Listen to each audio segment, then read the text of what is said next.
ओम शांति। आज 29 जुलाई 2021 की बाबा की मुरली है। आज बाबा कहते मीठे बच्चे, यह भारत भूमि निराकार बाप की जन्मभूमि है। ये भारत भूमि निराकार बाप की जन्मभूमि है। यहाँ ही बाप आते हैं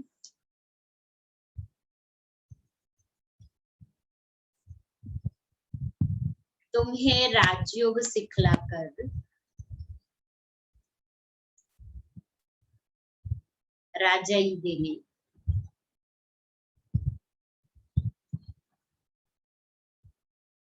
तुम्हारी सेवा करने।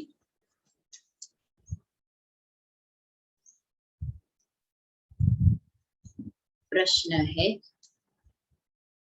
शिव बाबा अपने हरेक बच्चे से, शिव बाबा अपने हरेक बच्चे से कौन सी प्रतिज्ञा करते हैं?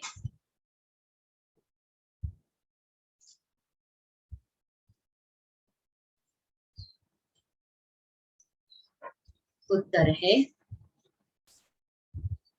मीठे बच्चे। हाँ, बाबा कहते हैं कि मीठे बच्चे, आप 5 विकारों को दान देने के बाद फिर कोई भी विकर्म नहीं करना चाहिए।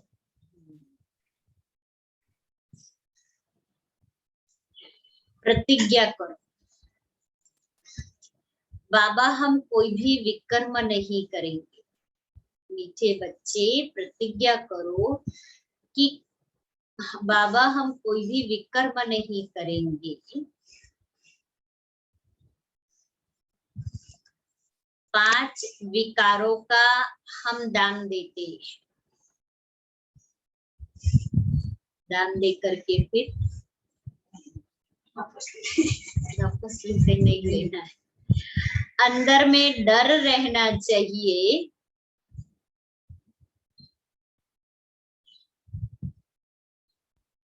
अगर हम दान देकर फिर वापस लेंगे, अगर हम दान देकर, अंदर में डर रहना चाहिए अगर हम दान देकर फिर वापस लेंगे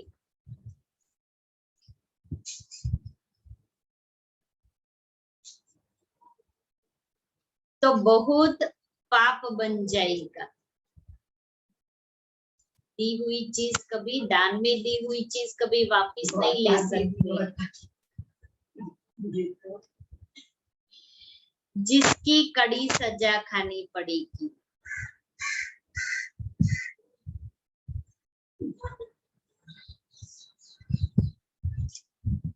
हरिश्चंद्र की कहानी भी इसी पर बनी हुई है। मीठे बच्चे, ओम शांति। यह बच्चों की है गॉडली स्टूडेंट लाइफ। बच्चे जानते हैं कि हम उनके पास आए हैं। वही कल्प कल्प भारतवासी बच्चों को आकर राज्य भाग्य देते हैं। भारत में ही आते हैं ना। यह भारत भूमि है। अपनी भूमि पर बहुत प्यार रिकॉर्ड होता है। जैसे कोई विलायत का बड़ा आदमी यहाँ मरता है तो उनको विलायत ले जाते हैं, अथवा यहाँ का कोई बड़ा आदमी विलायत में मरता है तो उनको यहाँ ले आते हैं, अपनी भूमि का मान रखते हैं। भारत को कहा जाता है भगवान की जन्मभूमि। यह भी जानते हो जिसको भगवान अथवा अल्लाह परमात्मा कहते हैं, उनके सामने अभी तुम बैठे हो। नाम तो जरूर चाहिए ना। अल्लाह कहते हैं तो भी लिंग की पूजा करते हैं। ईश्वर अथवा खुदा कहते हैं तो जरूर उनकी निशानी चाहिए ना। लिंग को सब तरफ पूजते हैं। चित्रों में भी आजकल देवताओं के आगे परमपिता परमात्मा का चित्र लिंग दिखाते हैं। वह है सबसे ऊंचे, उनको अपना शरीर नहीं है, इसलिए निराकार कहा जाता है, साकार नहीं है। अभी तुम जानते हो हम उनके सामने कल्प कल्प हाजिर होते हैं शिक्षा लेने के लिए। इसलिए हाजिर हुए, शिक्षा लेने के लिए हम हाजिर हुए हैं। भगवानोवाच है तो जरूर राजयोग सिखलाते होंगे। स्टूडेंट को राजयोग सिखाया था और वह राजा रानी बने थे। लड़ाई आदि की तो बात नहीं। इन लक्ष्मी नारायण आदि ने लड़ाई से थोड़ी बादशाही पाई है, बिल्कुल नहीं। दुनिया बिल्कुल नहीं जानती कि इन्होंने सत्युग में राज्य कैसे पाया। अभी तुम बच्चे समझते हो हम बाप से राज्य ले रहे हैं, हम उनके सम्मुख बैठे हैं। वही बाबा है, कृष्ण नहीं। कृष्ण तो छोटा बच्चा है, वह है रचना। अभी बरोबर कृष्ण अपना पद ले रहे हैं, पुरुषार्थ करके अपना पद ले रहे हैं, जो फिर भविष्य में कृष्ण कहलाएंगे। यह है सारी पढ़ाई की बात। तुम जानते हो बाबा हमको राजयोग सिखलाते हैं। जैसे मनुष्य मनुष्य को बैरिस्टर इंजीनियर आदि सिखाते हैं, बनाते हैं, है तो मनुष्य ना। तुम समझते हो हम भी मनुष्य है, परंतु हम पतित हैं।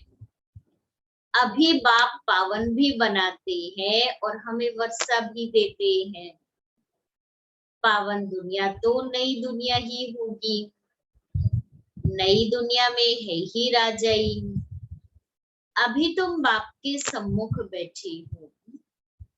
जैसे लौकिक बाप बच्चों को प्यार से बैठ समझाते हैं, यह है पारलौकिक विचित्र बाप, जिसके लिए तुम गाते आए हो, त्वमेव माता च पिता त्वमेव। इस समय तुम जानते हो यह अपना पार्ट बजाते हैं, तो जो भक्ति मार्ग में हम गायन करते हैं। तुम कहते हो हम शिव बाबा के पास आए हैं, कि शिव बाबा अभी पार्ट बजा रहा है ना इनके तन में आकर के। तो भक्ति मार्ग में फिर हमारे ही यादगार चलते हैं। चिट्ठी भी लिखते हो शिव बाबा केयर ऑफ ब्रह्मा। कोई को तुम पोस्ट दिखाओ तो बंदर खाएंगे, शिव बाबा केयर ऑफ ब्रह्मा ऐसा तो कभी सुना ही नहीं है। शिव बाबा केयर ऑफ ब्रह्मा ऐसा बंदर लगे कि ऐसा कभी हो सकता है क्या? मनुष्य का नाम लगते हैं ना, ऐसा नाम तो होता ही नहीं है शिव बाबा केयर ऑफ ब्रह्मा। शिव बाबा ब्रह्म में आकर विष्णुपुरी की स्थापना कर रहे हैं। सामने खड़े हैं, ऊपर में है शिव बाबा। शिव बाबा ने ब्रह्मा द्वारा स्थापना की थी, अब फिर से कर रहे हैं। यह है प्रवृत्ति मार्ग। राज विद्या में भी बैरिस्टर पढ़ाते हैं, तो मेल फीमेल दोनों पढ़ते हैं। फीमेल भी जज बैरिस्टर डॉक्टर आदि बनती है। यह भी प्रवृत्ति मार्ग है। सन्यासियों का है निवृत्ति मार्ग, वह अलग है। वह यह भी बाबा ने समझाया है। शंकराचार्य अगर नहीं आता तो पवित्रता का अंश नहीं रहता। भारत बिल्कुल ही जल मरता। यह नूंद है भारत को थमाने के लिए। भारत बहुत पवित्र था, फिर अपवित्र बना है।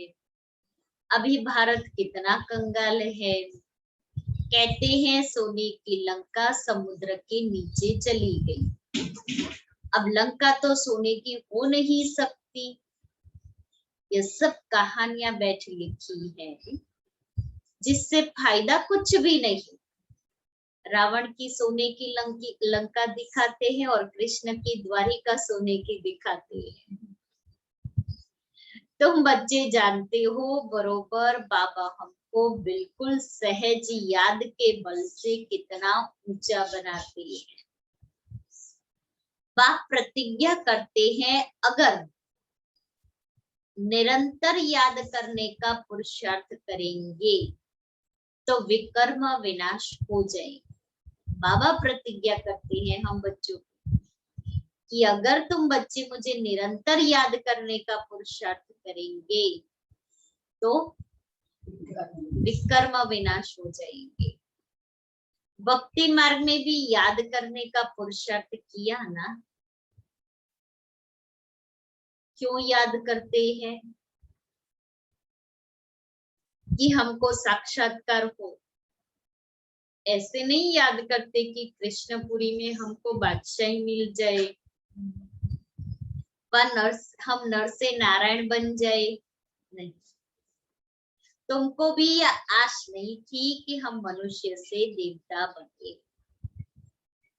गाते भी हैं, मनुष्य से देवता किए करत न लागे वार। तुम देखते हो बरोबर कलयुग के बाद सतयुग आएगा। कलयुग में इतने मनुष्य हैं, सतयुग में एक धर्म होगा। अभी तुमको आत्मा और परमात्मा का ज्ञान ही मिला है। दुनिया में एक भी मनुष्य नहीं जिसको आत्मा का ज्ञान हो, और अगर होगा तो कितना कि हम आत्मा है, उससे ज्यादा ज्ञान नहीं होगा कि आत्मा का रूप क्या है, आत्मा कहाँ रहती है, आत्मा के गुण क्या है।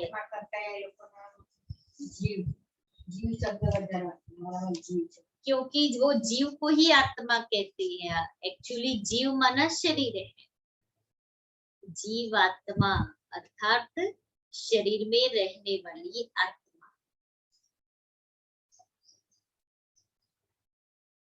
आत्मा में 84 जन्मों का पार्ट कैसे नोंधा हुआ है यह कोई नहीं जानते।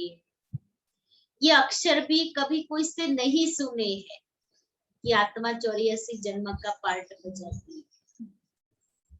बाप तो है ज्ञान का सागर, पतित पावन निराकार। तुम जानते हो हमारी आत्मा अब पापात्मा से पुण्य आत्मा बन रही है। सत्युग में है सब पुण्य आत्माएं, यहाँ है पापात्माएं। ऐसे नहीं कि बहुत दान पुण्य करने वालों को पुण्य आत्मा कहा जाता है, नहीं। पैसे से बात करते हैं। बहुत 2 नंबर का कमाया फिर कुछ जमा तो करना पड़ेगा। पुण्य आत्मा होते ही है सत्युग में। यहाँ जो मनुष्य दान पुण्य करते हैं उनको पुण्य आत्मा समझते हैं। वहां तुमको दान पुण्य आदि करने की दरकार नहीं रहती। वहां कोई गरीब होता नहीं है। तुम वहां सदैव के लिए पुण्य आत्मा ही हो, सदैव के लिए पुण्य आत्मा ही है हम वहां।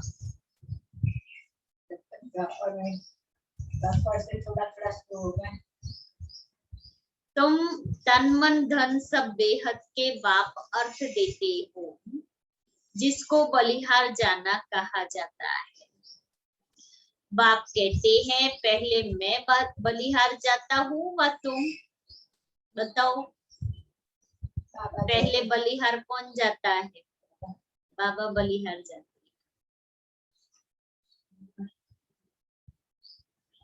बाबा कहते हैं पहले तुम बलिहार जाते हो, तब फिर 21 जन्मों के लिए बलिहारी मिलेगी। ये बातें अभी तुम अच्छी रीति समझते हो, डायरेक्ट सुनते हो। घर में रहते हो तो वहां मुरली आती है, अभी तो घर में ही मुरली सुन रहे हैं ना सभी बैठ करके। यहाँ आओ मुरली सुनने के लिए।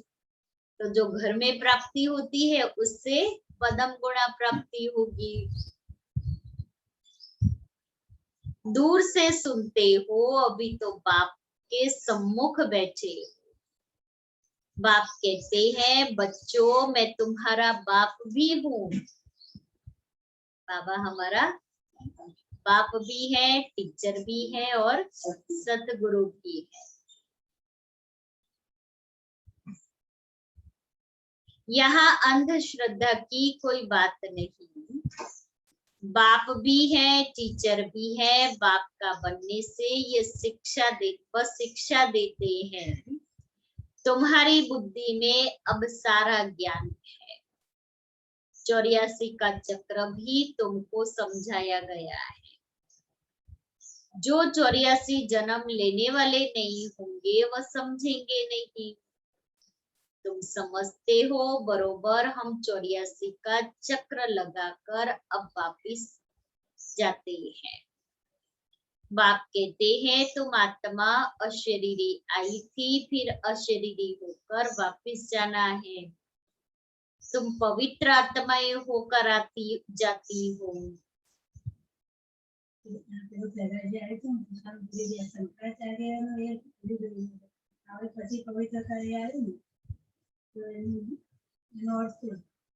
शंकराचार्य आज कहाँ आया? नहीं आता तो सन्यासियों का प्रवृत्ति मार्ग नहीं है, उनका निवृत्ति मार्ग है।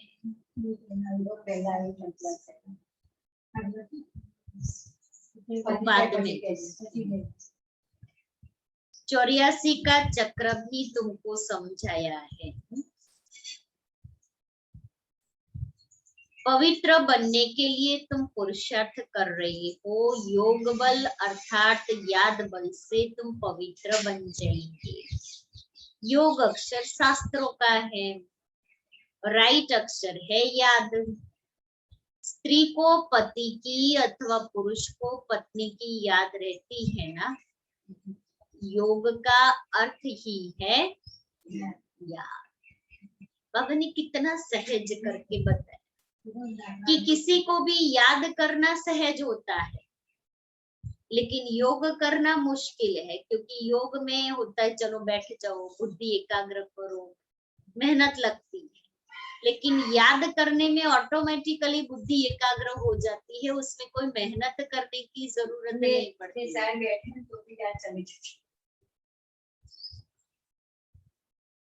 बाप भी कहते हैं मामे कम याद करो और संग बुद्धि योग तोड़, मुझ अपने बाप के साथ बुद्धि योग जोड़ो। याद करो, जितना याद करेंगे उतना तुम्हारे विकर्म विनाश होंगे। बरोबर भारत को कल्प कल्प वर्षा मिलता है। शिव जयंती भी मशहूर है। जैसे बुद्ध क्राइस्ट आदि की जयंती है, वैसे निराकार शिव की जयंती है। वह ऊंच से ऊंच हो गया। कृष्ण की जयंती भी मशहूर है, परंतु वह क्या आकर करते हैं यह किसको भी पता नहीं है। कृष्ण सत्युग का प्रिंस था, जरूर उनको कोई ने ऐसा कर्म सिखाया होगा जो सत्युग का प्रिंस बना है। बिगर श्रेष्ठ कर्मों के तो प्रिंस बन नहीं सकते। छोटा बच्चा तो पवित्र ही है, वहां विकार की बात नहीं होती, बच्चा शुद्ध रहता है। भगवान तो एक ही निराकार है, गॉड इज वन। भाई को भाई से वर्षा मिल नहीं सकता। तुम सब भाई भाई हो, ब्रदरहुड कहते हैं ना। बाप तो एक ही है, वर्षा बाप से मिलेगा। सर्व भाइयों का सद्गति दाता एक बाप है। सभी आत्माओं को बाप से वर्षा मिल रहा है। बाप कहते हैं मैं आत्माओं को आकर पढ़ाता हूँ, आत्माओं को सद्गति देता हूँ। बाप बैठ राजयोग सिखलाते हैं। इस पढ़ाई का पद तुमको यहाँ नहीं पाना है। या बैरिस्टर आदि इस जन्म में बनते हैं, फिर दूसरा जन्म लेकर फिर से पढ़ेंगे। और हम तो पढ़ाई इस एक जन्म पढ़ते हैं, और इस पढ़ाई की प्रारब्ध 21 जन्म। तुम जानते हो इस पढ़ाई से हम 21 जन्म के लिए प्रारब्ध पाते हैं। वहां सत्य में डॉक्टर आदि कोई होते नहीं, वहां बीमारी ही नहीं, वहां तुम गर्भ महल में रहते हो, यहाँ गर्भ जेल में रहते हो, जहाँ बहुत सजाएं मिलती है। तब पुकारते हैं इस जेल से बाहर निकालो, हम फिर से कोई भूल नहीं करेंगे। ऐसा वायदा करते, फिर जब बाहर आए वैसे के वैसे। मैं केवल कन्या वो वाला छोकरो एम के બધા મોટા એમ કે તમે ત્યાં હોય એવું છે। धर्मराज से प्रतिज्ञा करते हैं। बाबा कहते हैं आप किससे प्रतिज्ञा कर रहे हो? धर्मराज से। यहाँ तुमको शिव बाबा से प्रतिज्ञा करनी है, बाबा हम कभी विकर्म नहीं करेंगे, 5 विकार हम आपको दे देते हैं। यह भी बाप जानते हैं विकार कोई ऐसे फट से नहीं छूटेंगे। बाबा को भी पता है कि ये विकार देते हैं फिर ले लेते, देते हैं फिर ले लेते। प्रतिज्ञा पक्की नहीं करते अंदर डर रहना चाहिए, हम विकारों का दान देकर फिर लेंगे तो बड़ा पाप हो जाएगा। जैसे राजा हरिश्चंद्र का मिसाल है। बाप जानते हैं ऐसे नहीं कि 5 विकार जट से छूट जाते हैं, नहीं का तो जाता है नहीं, ये संकल्प छोड़ दो। कितनी बार बाबा को दे दिया लेकिन नहीं, आप संकल्प छोड़ दो कि जाता नहीं है, ये नेगेटिव संकल्प, ये संकल्प छोड़ दो। कितनी बार मैंने इसके ऊपर विजय पाई है और अब भी मैं विजय पा रही हूँ। बाबा की लाइट और माइक मुझे मिल रही है और मैं विजयी आत्मा, इस विकार के ऊपर मैं विजयी आत्मा बन गई। ये जाता नहीं है, जाता नहीं है, ये संकल्प नहीं करना है। अब मैं मुक्त हो गई, मैं मुक्त हो गई, तो मुक्त हो जाएंगे। मैं शांत स्वरूप आत्मा, क्रोध मुक्त आत्मा।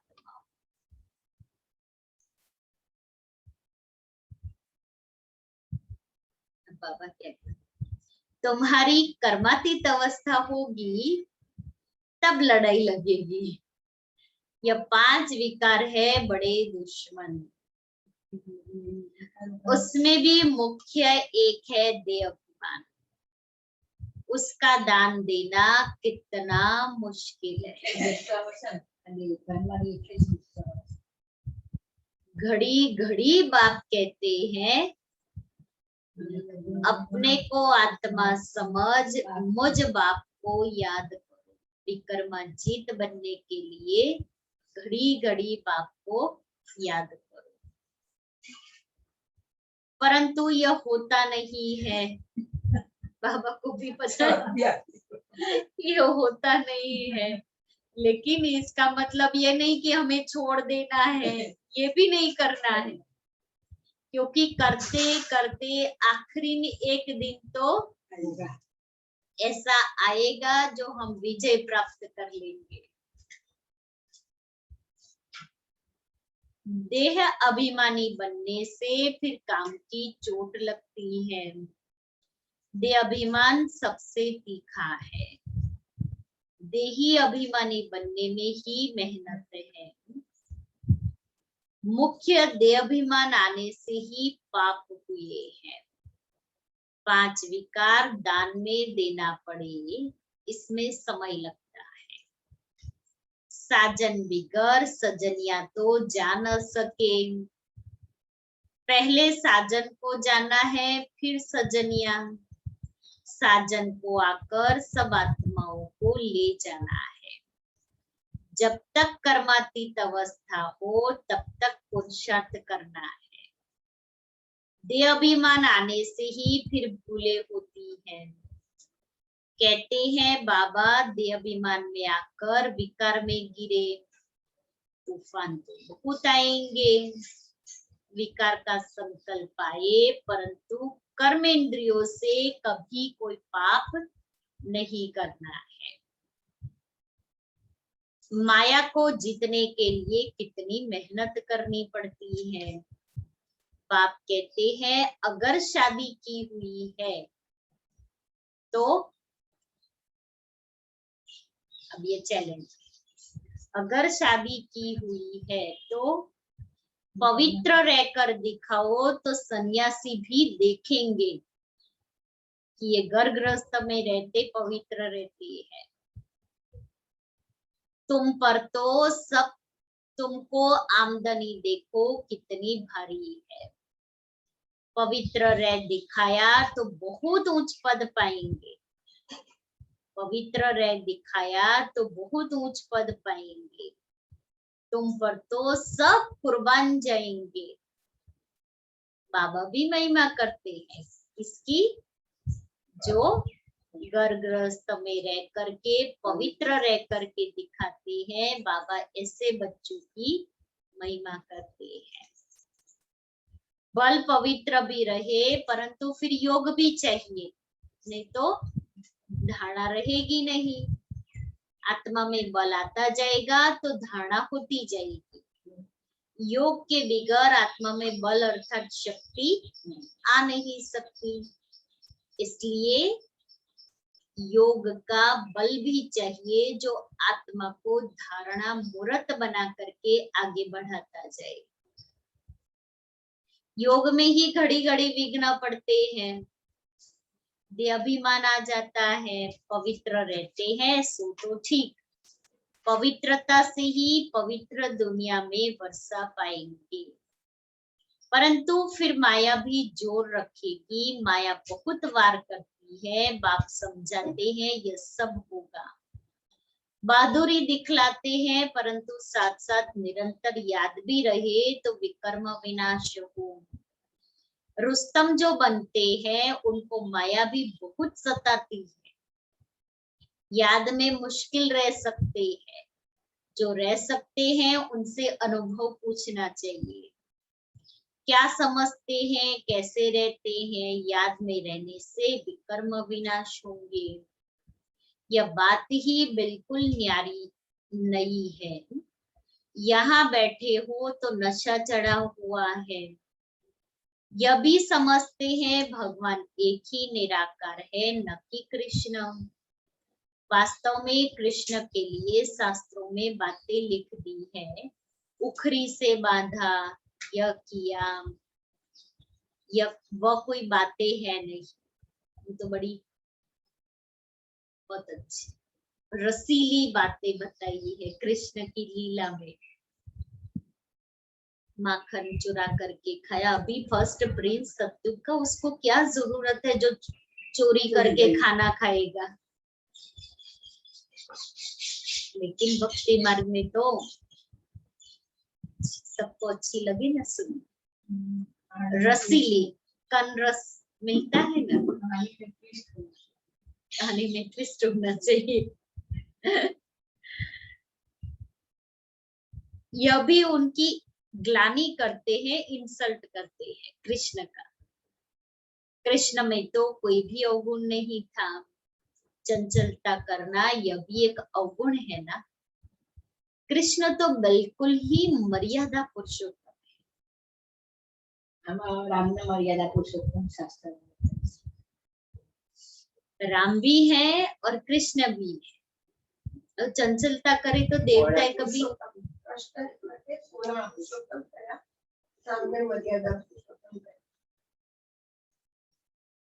उनकी महिमा गाते हैं। सर्वगुण संपन्न, 16 कला संपूर्ण, संपूर्ण निर्विकारी, मर्यादा पुरुषोत्तम, अहिंसा परम धर्म। गाया जाता है गुरु ब्रह्मा, गुरु विष्णु, बोलो, गुरु तो हमारा है नहीं, हम इनको न तो गुरु न ईश्वर मानते हैं। पतित पावन तो एक ही निराकार है ना। साकार गुरु कोई पतित पावन हो न सके। इस समय तुम परमपिता परमात्मा की सारी जीवन कहानी को जानते हैं।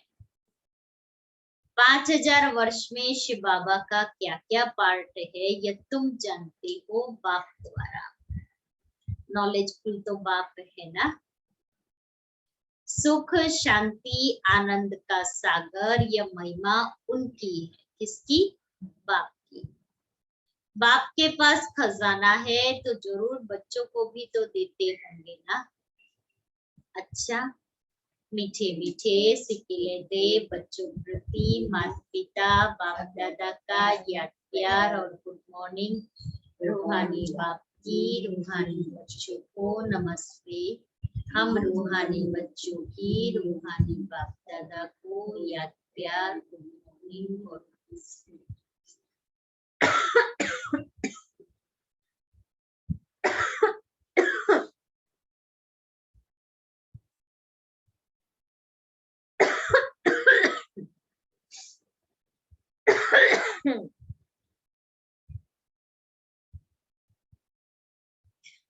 धारणा के लिए मुख्य सार। पहला, कर्मातीत अवस्था को प्राप्त करने के लिए इन कर्म इंद्रियों से कोई भी भूल नहीं करनी है। पवित्र रहने के साथ साथ याद में भी मजबूत होना है। दूसरा है, सदा पुण्य आत्मा बनने के लिए तन मन धन से बाप पर बलिहार जाना है। एक बार बलिहार जाने से 21 जन्म के लिए पुण्य आत्मा बन जाएगी। वरदान है, उपराम और एवर रेडी बनो।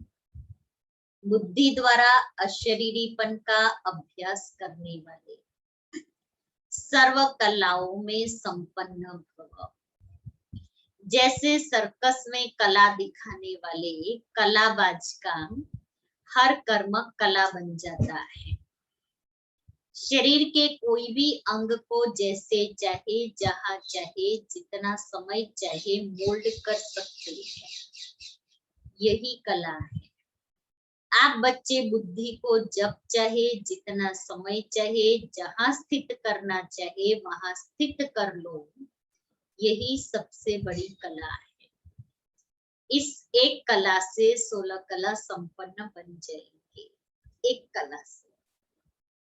इसके लिए ऐसे उपराम और एवर रेडी बनो जो ऑर्डर प्रमाण 1 सेकंड में अशरीरी बन जाए।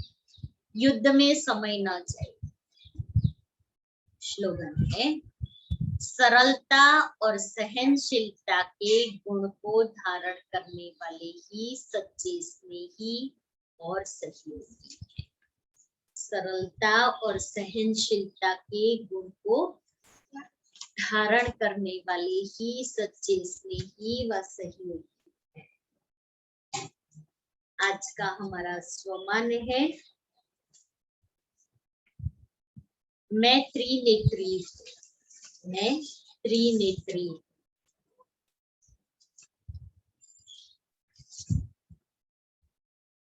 अभी निर्भय ज्वालामुखी बन प्रकृति और आत्माओं के अंदर जो तमोगुण है उससे भस्म करो। निर्भय बन करके प्रकृति और आत्माओं के अंदर जो तमोगुण है उसे भस्म करो। तपस्या अर्थात ज्वाला स्वरूप याद। इस याद द्वारा ही माया व प्रकृति का विकराल रूप शीतल हो जाएगा। आपका तीसरा नेत्र ज्वालामुखी नेत्र माया को शक्तिहीन कर देगा।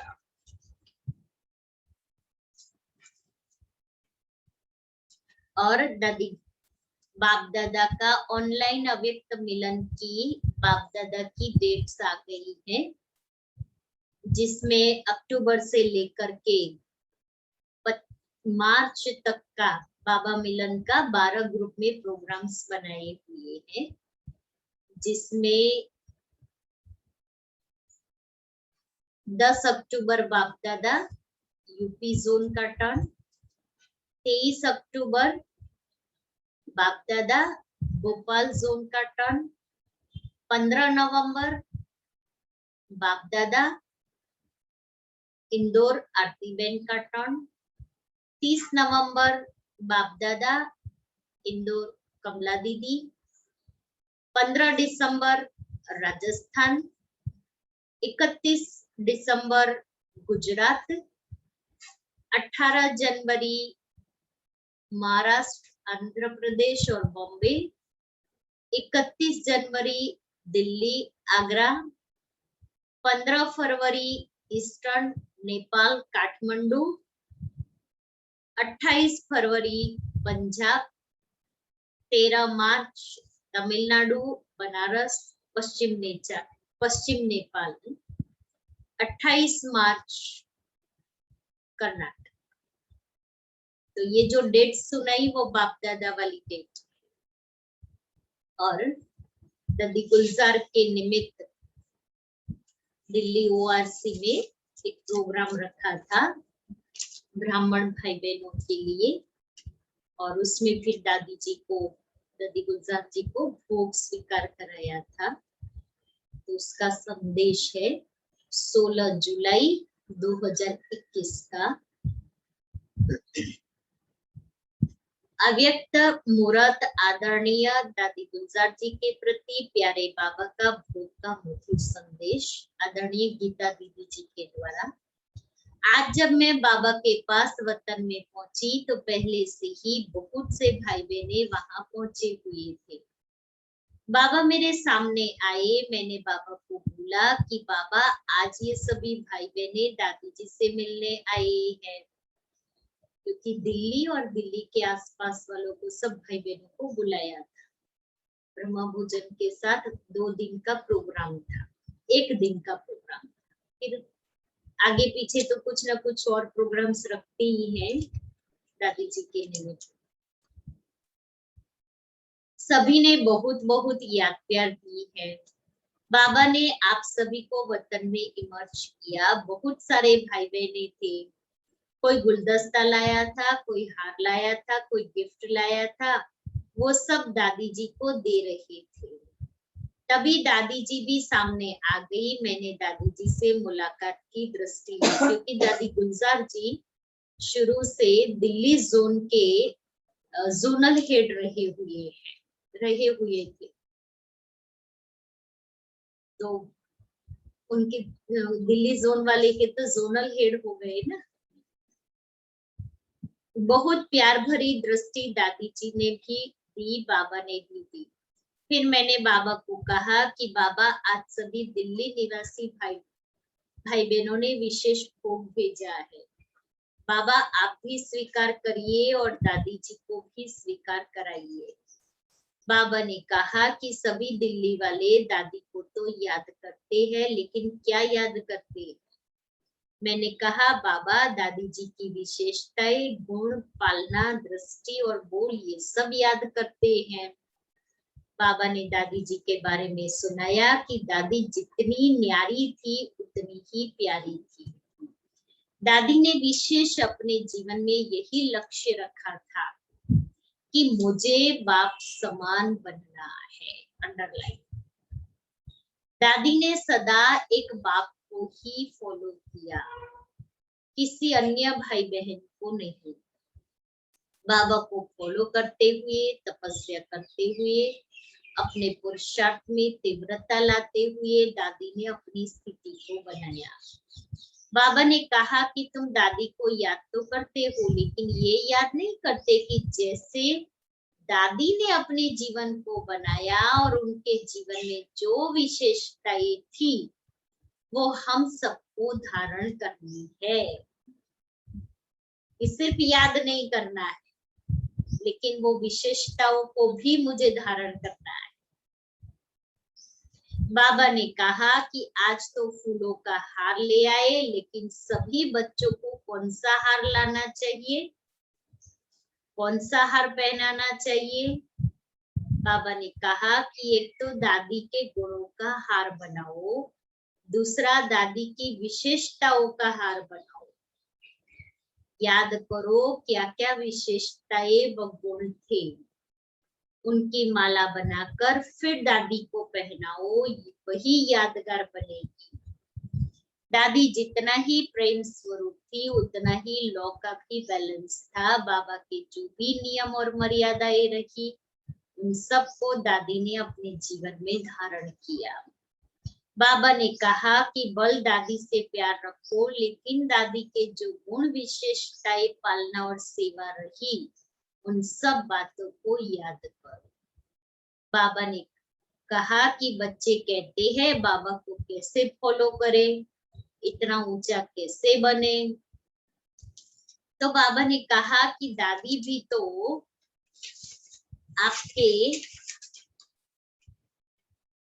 आपके सामने मिसाल है, एग्जाम्पल है। जब दादी ने फॉलो किया तो क्या आप नहीं कर सकते हो?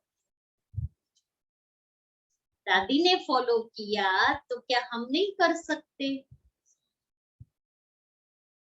बाबा ने कहा कि सदा ये ध्यान रखो कि हम भाई बहनों को फॉलो करते हैं या बाबा को फॉलो करते हैं। हम भाई बहनों को फॉलो करते हैं या बाबा को फॉलो करते हैं? Yes, points note. फलाने भाई का क्लास अच्छा है, फलानी बहन का क्लास अच्छा है, फलाना कमेंट्री बहुत अच्छी कराता है। अब दादी ने किसको देखा? बाप को देखा। दादी ने अपना पुरुषार्थ किस आधार पर किया? मुरली के आधार पर। मैं भी मुरली के आधार पर पुरुषार्थ।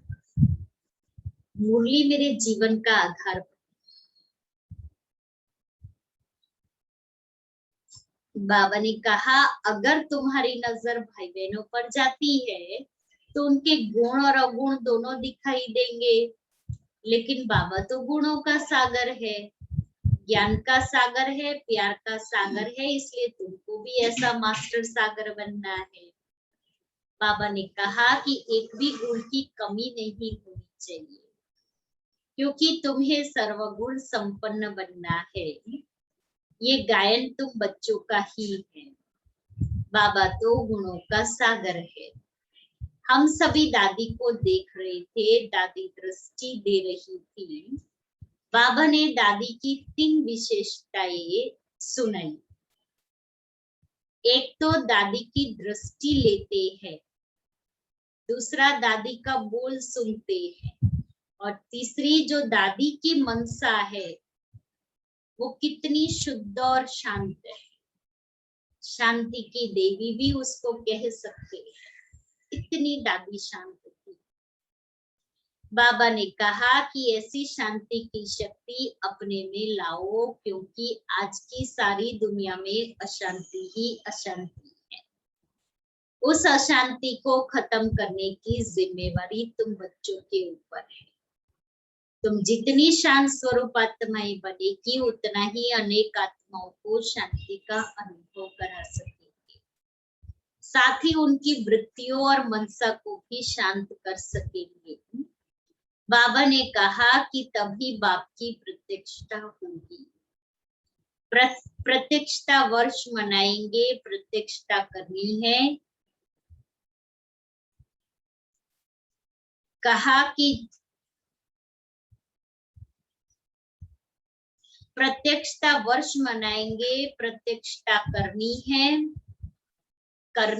नारा भी लगाते हो, परंतु उस प्रत्यक्षता के लिए पहले स्वयं को प्रत्यक्ष करो कि बाबा ने हमें कैसे बनाया।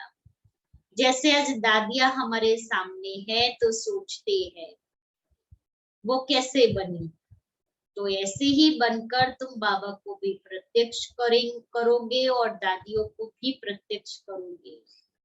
बाबा ने कहा कि ये सभी कौन है? मैंने कहा बाबा ये सभी दिल्ली निवासी भाई बहने हैं। दादी को सब बहुत याद कर रही है। इन्होंने दादी की पालना ली है, दादी की दृष्टि और बोल से कैसे पावर मिलती है, सबने उसका अनुभव किया है। दादी जी के द्वारा बाप दादा आते थे तो हमें शांति, शक्ति और कई विशेष प्रेरणाएं भी मिलती थी। अभी तक हम याद करते हैं कि दादी जी थी वो हम मधुबन, दादी जी थी तो हम मधुबन जाते थे। सदा यही धुन लगी रहती थी कि बाबा कब आएंगे। बाबा ने कहा कि बच्चों को बोलो कि अब जब भी ऐसा ख्याल आए तो वतन में चले जाओ। जब भी ऐसा ख्याल आए वतन में चले जाओ, लेकिन जब अव्यक्त स्थिति को धारण करेंगे तब तो अव्यक्त मिलन मनाएंगे। बाबा ने बहुत बार कहा ना, अव्यक्त स्थिति द्वारा अव्यक्त मिलन मनाओ। बाबा ने कहा कि सिर्फ बोलने से कुछ नहीं होगा, लेकिन करने से होगा। जितना जितना तुम अव्यक्त स्थिति धारण करेंगे तो जब चाहो, जिस समय चाहो वतन में आ सकते हो। मैंने दादी जी से पूछा कि दादी जी आप सबके लिए क्या संदेश दे रहे हैं। दादी जी ने कहा कि सभी भाई बहनों को कहना कि समय बहुत थोड़ा है। दादी जी ने कहा कि सभी भाई बहनों को कहना कि समय बहुत थोड़ा है, अंतिम समय है, अंतिम जन्म है। दादी जी ने कहा कि आज तुम दुनिया की जो परिस्थितियां देखते हो, उनको देखते हुए भी अपनी स्वस्थिति पर ध्यान नहीं देते हो। देखो वतन में बैठे बैठे दादी देख रही है कि हम नीचे बैठे क्या कर रहे हैं, कि अभी भी हमारा स्वस्थिति बनाने का अटेंशन नहीं है। परिस्थितियों का ही वर्णन करते हो, आज ये हो गया, आज ये हो गया। दादी जी ने कहा कि अपनी स्वस्थिति को देखो, परिस्थिति को देखकर वर्णन करने से उसी सोच में पड़ जाते हो। परिस्थितियां तो आएगी, लेकिन उनको देखते और सुनते हुए अपनी स्वस्थिति को पावरफुल बनाओ। बाबा ने भी कहा कि बच्चों को बहुत बार संदेश भी दिया है कि अब जाने की तैयारी करो, एवर रेडी बनो। बाबा ने कहा कि बच्चे अलबेले होने के कारण सुनते हुए भी नहीं सुनते हैं, उस पर ध्यान नहीं देते।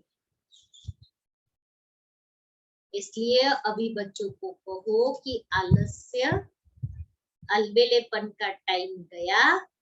बाबा ने कहा अगर अभी तक भी अलबेले और आलस्य के वश होंगे तो तुम एवर रेडी नहीं बन सकेंगे।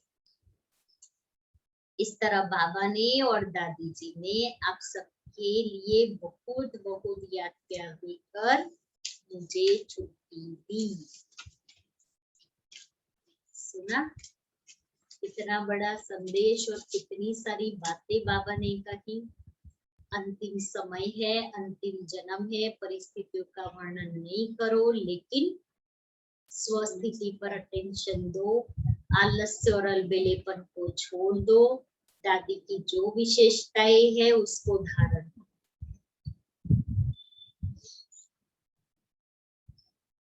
ऐसा करेंगे ना, दादी की विशेषताओं को धारण करेंगे, और जब भी दादी याद आए अव्यक्त स्थिति बनाकर अव्यक्त मिलन वतन में मनाओ, कभी भी जा सकते।